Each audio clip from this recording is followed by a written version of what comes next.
வாசிக்கும்படியாய் தெரிந்து கொள்ளப்பட்ட வேத பாடம் பரிசுத்த மத்தேயு எழுதின சுவிசேஷம் 2வது அதிகாரம் வசனங்கள் 1 முதல் 11 வரை. மத்தேயு 2வது அதிகாரம் வசனங்கள் 1 முதல்.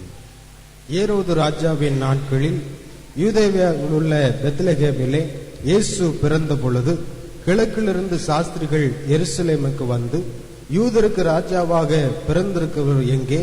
கிழக்கிலே அவருடைய நட்சத்திரத்தை கண்டு அவரை பணிந்து கொள்ள வந்தோம் என்றார்கள்.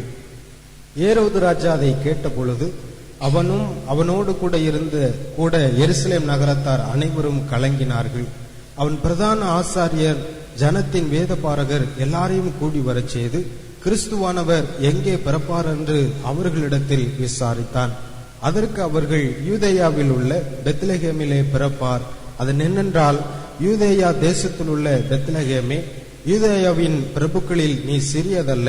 என் ஜனமாகிய இஸ்ரவேலே, ஆளும் பிரபு உன்னிடத்திலிருந்து புறப்படுவார் என்று தீர்க்கதரிசினால் எழுதப்பட்டிருக்கிறது என்றார்கள்.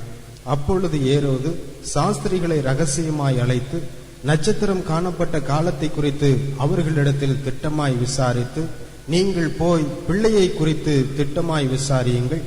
நீங்கள் அதை கண்ட பின்பு நானும் வந்து அதை பணிந்து கொள்ளும்படி எனக்கு அறிவியுங்கள் என்று சொல்லி அவர்களை பெத்லகேமுக்கு அனுப்பினான். ராஜா சொன்னதை அவர்கள் கேட்டு போகையில், இதோ அவர்கள் கிழக்கிலே கண்ட நட்சத்திரம் பிள்ளை இருந்த ஸ்தலத்திற்கு மேல் வந்து நிற்கும் வரைக்கும் அவர்களுக்கு முன் சென்றது.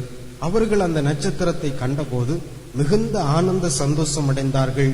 அவர்கள் அந்த வீட்டுக்குள் பிரவேசித்து பிள்ளையையும் அதன் தாயாகிய மரியாளையும் கண்டு சாஷ்டாங்கமாய் விழுந்து அதை பணிந்து கொண்டு தங்கள் பொக்கிஷங்களை திறந்து பொன்னையும் தூப வர்க்கத்தையும் வெள்ளை போலத்தையும் அதற்கு காணிக்கையாக வைத்தார்கள் என்பது வாசிக்க முடியாது தெரிந்து கொள்ளப்பட்ட முதலாம் வேத பாடம் வாசித்து முடிந்தாயிற்று.